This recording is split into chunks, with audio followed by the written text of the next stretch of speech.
पहला आपने कहा था एक्सोथर्मिक। अब देखिए इसमें क्या होता है, सुनाई दे रहा है? ये देखिए, जैसे आप सपोज कर लीजिए कि ये आपका कोई एक सिस्टम है, जिस सिस्टम में P ताप पर रखी हुई गैस का कुल आयतन भी और ताप T। तो हमने पिछले दिन के लेक्चर में बताया था कि इस सिस्टम के जो बाहर का एरिया है उसे हम लोग सराउंडिंग या परिवेश कहते हैं। सराउंडिंग या परिवेश कहते हैं। तो देखो, अगर ऊष्मा सिस्टम से निकल करके सराउंडिंग हो जाती है, कहाँ से कहाँ जाती है? सिस्टम से निकलकर सराउंडिंग। जैसे इस समय आप लोगों के साथ हो रहा है, आप सभी के शरीर से ऊष्मा निकल के सराउंडिंग हो जा रही है। अगर सिस्टम से ऊष्मा निकलकर सराउंडिंग हो जाती है तो इस सिस्टम को बोलते हैं एक्सोथर्मिक सिस्टम। क्लियर हो गया? यदि ऊष्मा का प्रसार, यदि ऊष्मा सिस्टम से निकलकर सराउंडिंग हो जाती है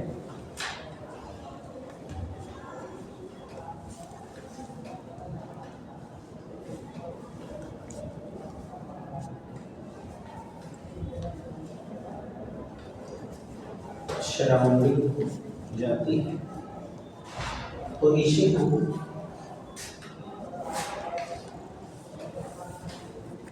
एक्सोथर्मिक सिस्टम कहते हैं।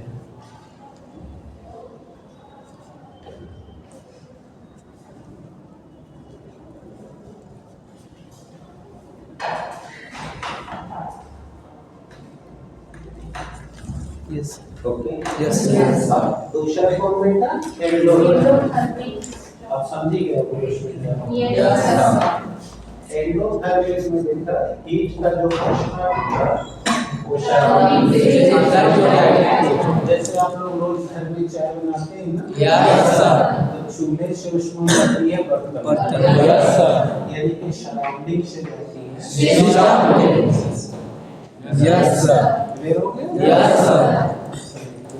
जब ऊष्मा का प्रसार सराउंडिंग से सिस्टम को होती है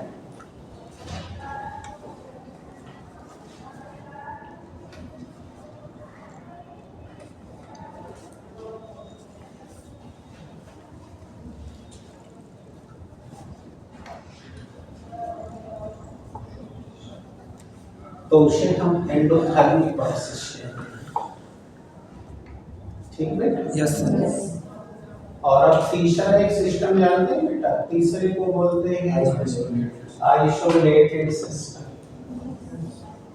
यानी प्रवर्धित या पृथक्कृत तंत्र।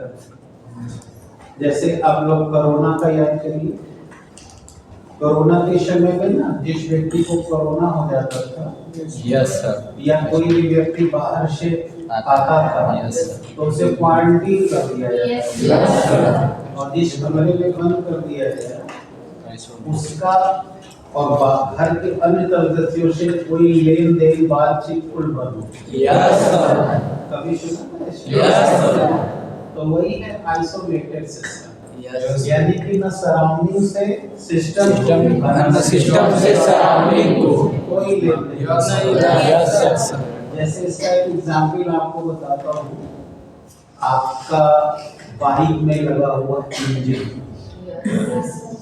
बाइक में जो इंजन है उसमें एक सिलेंडर है।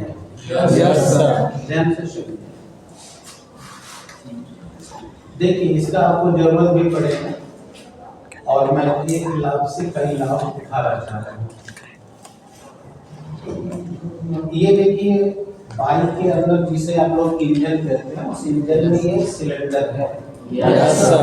और इस सिलेंडर में यहाँ देखिए बीचों बीच प्लग लगा रहता है। Yes sir. बाइक में पेट्रोल इंजन में प्लग लगा रहता है। Yes sir.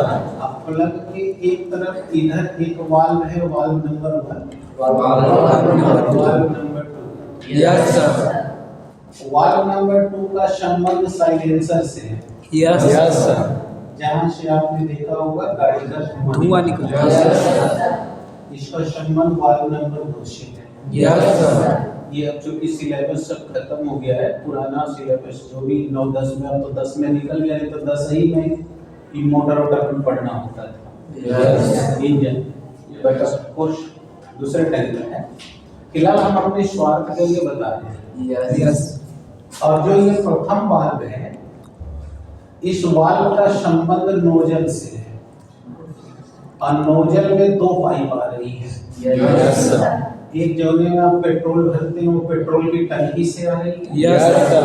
और एक जिस सीट पे आप बैठ के बाइक चलाते हो, उस सीट के नीचे देखना हरे रंग का एक खूब बड़ा सा पाइप लगा होगा। यस। उसे एयर पाइप कहते हैं। Yes sir. Yes sir. जो भी देखा देखेगा, अपनी बाइक जब खुलवाए तब देखिए, तो उसमें ये हवा चूसेगा, वो हवा, और यहाँ पेट्रोल टंकी से पेट्रोल।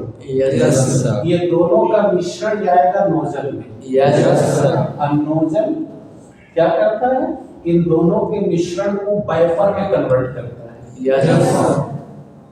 यानी कि ये काम करता है द्रव के अविरतता के सिद्धांतानुसार। Yes sir. द्रव का अविरतता का सिद्धांत याद है? Yes sir.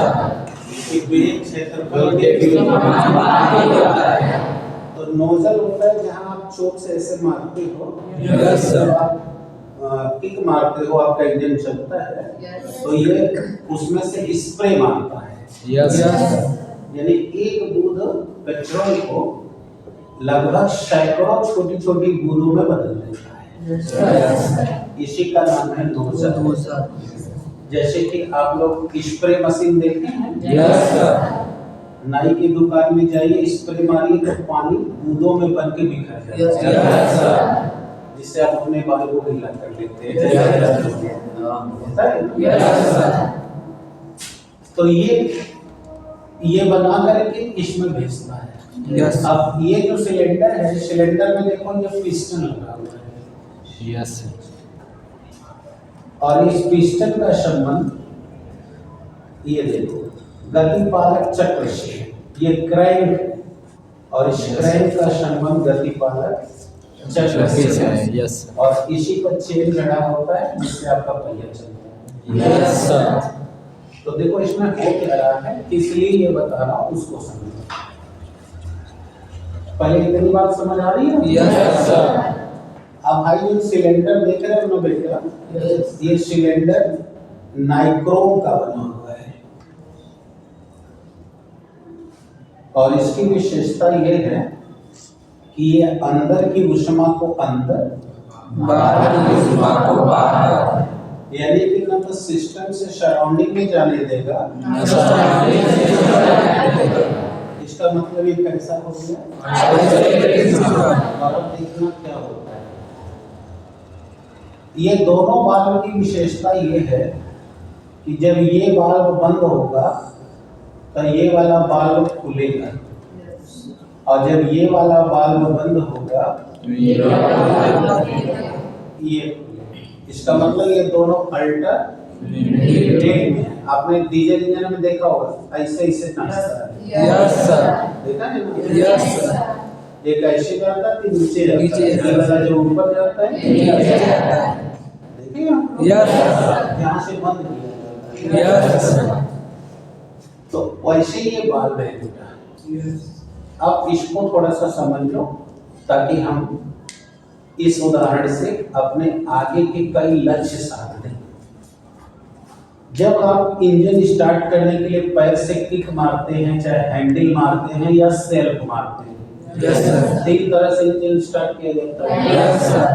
तो ऐसे में जब ये क्रैंक हाई जो शाफ्ट है नीचे आता है तो जैसे आप लोग सिरिंज में डॉक्टर को देखे होंगे दवाई खींचते हुए, वैसे ही जब ये नीचे आता है तो ये पिस्टन के नीचे आने से इसके अंदर चूषण दाब पैदा होता है, और उस चूषण दाब से ये वाल्व खुलता है, हाई वाला वाल्व, जैसा मैंने पहले कहा कि ये खुलेगा तो ये बंद होगा, याद रहेगा अच्छे से।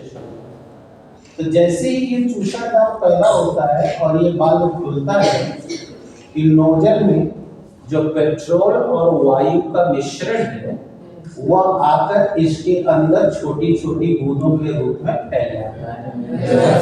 इसका मतलब कि इसके अंदर पेट्रोल और हवा का मिश्रण का वाष्प आ गया।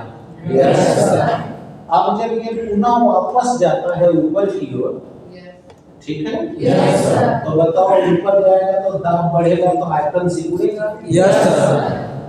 पहले अगर स्थिति में आयतन भी रहा होगा, तो जब ये ऊपर जाएगा तो अब ये इसका आयतन सिकुड़कर पहले का 8वां पार्ट हो जाएगा, यानी 1/8, यानी इतना ये सिकुड़ देगा। खोपड़ी में गया क्या समझ में आया? कि जब ये नीचे आएगा तो चूषण दाब के कारण पेट्रोल और हवा का मिश्रण इसके अंदर वाइपर बन के बिखर जाएगा। अब जब ये पिस्टन ऊपर जाएगा तो ये इस मिश्रण को इतना सिकोड़ेगा कि इसका आयतन पहले आए हुए आयतन का 1/8 हिस्सा हो जाएगा, यानी 1/8। ठीक है, तो इसका 8वां हिस्सा हो जाएगा। और जब ये 1/8 हो जाएगा, क्लियर हो गया? तो आपको पता ही है कि गैस के लोग हमेशा भागते रहते हैं। मॉडल पढ़ाते हुए बताए थे कि दाब, आयतन और ताप के बिना गैस की कल्पना नहीं की जा सकती। तो जैसे ही आयतन सिकुड़ोगे वो लोग घर्षण बढ़ेगा, इस घर्षण से अपने से पेट्रोल में आग लग जाएगी। आया समझ में? पेट्रोल से क्या होगी? आग लगेगी, और आग लगते बोले ये दहन यानी जल उठेगा। जलते ही इसका टेम्परेचर 800 से 1200, यानी अब सोचो जहां तुम बैठ के बाइक चला रहे हो, तुम्हारे दोनों पैरों के बीच में इंजन रहता है, और वो कितना गर्म हो गया, 800 से 1200। जबकि 100 डिग्री की पानी फेंक दी जाए तो जल जाओगे। और अभी फिजिक्स में पढ़ाए थे कि 100 डिग्री के जल से की अपेक्षा 100 डिग्री की आग से इतना कष्टदायी क्यों? अभी हाथ में पढ़ा, सबको आई रहा। 800 से 1200 डिग्री ये तापमान हो जाता है। अब सोच लो कि ये बॉडी अगर कैसी होती एक्सोथर्मिक, तो बोलो फुल आंच भरे आ जाता। आता है क्या? आप पैर वही करके बैठे रहते हो, नहीं आता है। इसका मतलब ये कौन सा सिस्टम है? Isolated system. और इतना तापमान पर इसका दाब 8 से 12 वायुमंडलीय दाब हो जाता है। ये जो वायुमंडलीय दाब लग रहा है इसका 8 से 12, और इतने दाब पैदा होते ही अब वो इस ग्रह को घुमा देता है, आपकी गाड़ी चल रही है। अब समझ में आ गया? और जलने से जो धुआं निकलता है, तो जब ये ऊपर जाएगा तो ये बंद होगा तो ये खुलेगा, धुआं निकलेगा। तो देख लीजिए इसके अंदर की ऊष्मा को न तो उसने बाहर आने दिया, इसका मतलब ये कौन सा सिस्टम है? Isolated system. अब जान गए, इसलिए इसी को बता रहे थे कि आपको याद रहेगा, भूलेगा नहीं। और जब भविष्य में आइसोलेटेड कहा जाएगा तो आपको अपने इंजन याद आ जाएंगे और समझ जाएंगे कि इसका ना अंदर से बाहर जाएगा ना बाहर।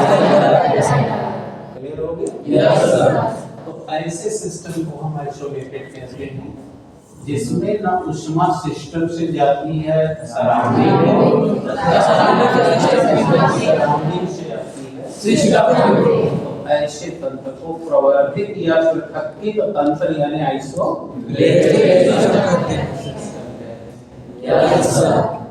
और यही सिस्टम आप रजाई ओढ़ के भी बना लेते हैं। रजाई ओढ़ते हैं तो रजाई के बीच में रुई है, अब वो आपके शरीर के द्वारा निकली हुई ऊष्मा को अंदर रोक लेती है और बाहर की ऊष्मा को, इसलिए आपको रजाई के अंदर गर्म रहता है। आपने आइसोलेटेड बना दिया। और अगर एक्सोथर्मिक बन जाए तो फिर ठंडी लगती है, आपकी नींद खुल जाती है, फिर देखते हैं रजाई के नीचे तो फिर उठते हो। अब समझ आ रहा है? अब जान गए आइसोलेटेड क्या होता है? कि जब किसी भी सिस्टम और सराउंडिंग के बीच ऊष्मा का लेन देन ना हो, ऐसे सिस्टम को जैसे आपका इंजन, ट्रक का इंजन, बस का इंजन, मतलब सब इसी सिस्टम। क्लियर हो गया? Yes sir.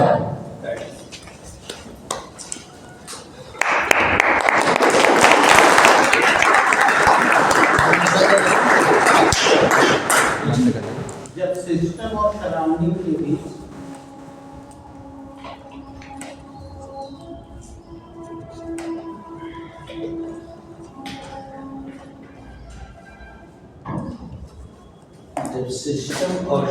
के बीच ऊष्मा का कोई लेन देन नहीं होता,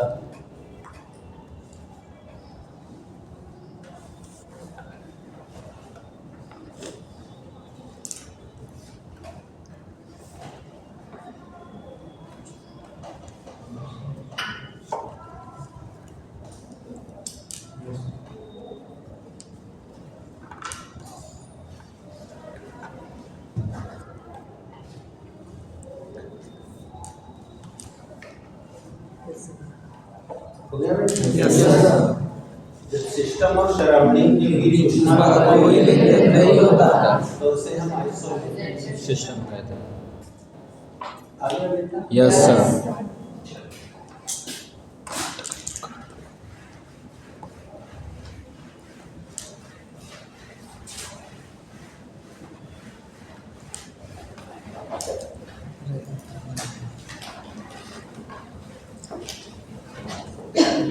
अब चलो पता करते हैं।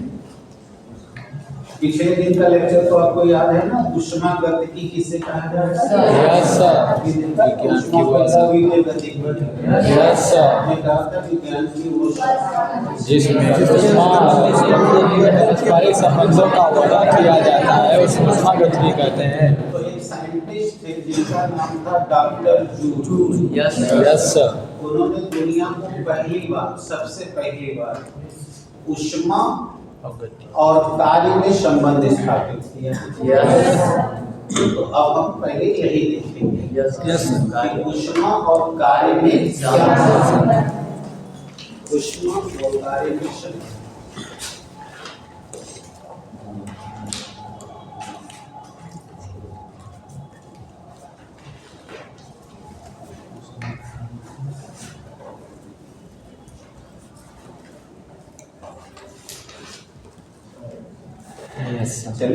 Yes sir.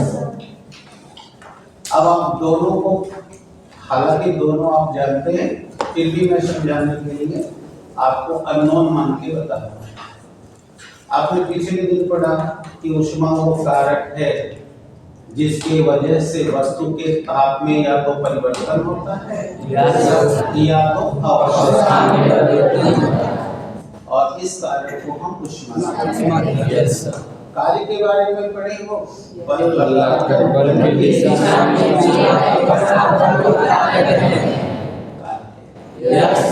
अब अगर आप ध्यान दो तो जैसे इस समय आप कोई काम नहीं कर रहे हो तो आपको ठंडी का अनुभव हो रहा है। अभी आपको कहा जाए चलो दौड़ो, चलो ईंटें उठाओ, चलो बेंच यहाँ का वहाँ ले चलो, तो आप जब काम में लग जाते हो तो पता चलता है कि आपको ठंडी लगना ऐसा होता है। और ज्यादा काम कर लो, ज्यादा दौड़ लो तो पसीना भी होने लगता है। अब जरा सोचो कि मैं क्या कहने की कोशिश कर रहा हूँ कि जब तुम काम कर रहे हो तो बताओ ऊष्मा जनरेट हो जाती है? क्योंकि तुम्हारी परिभाषा यही कह रही है कि किसी भी वस्तु के ताप में अगर बदलाव आता है या अवस्था में बदलाव आता है तो उसे हम ऊष्मा कहते हैं। तो बोलो अगर तुमको काम पे लगा दिया मैंने तो बताओ तुमको गर्मी होने लगी, पसीना होने लगा, शरीर गर्म हो गई, जाड़ा लग रहा बंद हो गया, तो बताओ ऊष्मा जनरेट हो गई कि नहीं हो गई? हो गई। और अब तुम्हें रोक दिया जाए तो देखना धीरे धीरे शरीर अपने अंदर से जितना ऊष्मा जनरेट हुआ था उसको उत्सर्जित कर देगी प्रकृति को। और फिर थोड़ी देर में सामान्य होकर गला ठंडा लगेगा। है ना? इसका मतलब कि कार्य हुआ तो ऊष्मा जनरेट किया। इसका मतलब कार्य का ऊष्मा से रिलेशन बन रहा है कि नहीं? इसी थ्योरी के कारण जब तुम कुछ दिन पहले क्लास में बैठ रहे थे और तुमको ठंडा लग रहा था तो टीचर क्या कर रहे थे? हाथ रगड़ो को कस के जमने। तो हाथों में विस्थापन कराया। तो बताओ ऊष्मा जनरेट हो गया। तो कहने लिए अब गर्म हो गया, ठंडी नहीं लग रही है। समझ आ रहा है? तो वो लोग अगर कम काम करेंगे तो वो लोग कम ऊष्मा पैदा होगी। वो लोग कैसा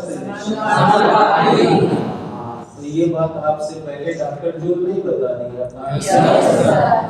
तो इससे हमें पता चल गया कि ऊष्मा कार्य के समानुपाती होता है। यानी कम काम किया जाएगा और ज्यादा तो ऊष्मा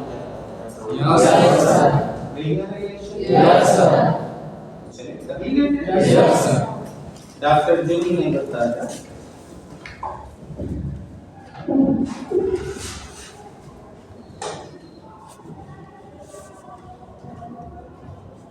कि कार्य ऊष्मा के समानुपाती होती है।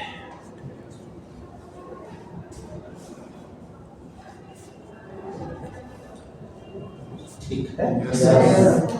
तो अब हम डेराइव करके फार्मूला बनाते हैं। तो यदि कार्य को W से कार्य का पोर्शन के W पढ़ते थे और ऊष्मा को Q से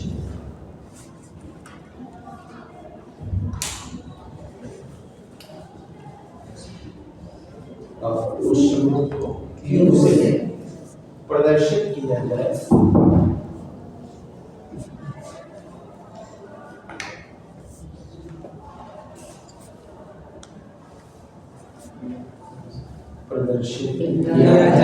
तो सिद्धांत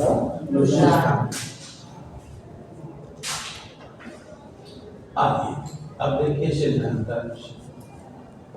आपने लिखा है कि कार्य सर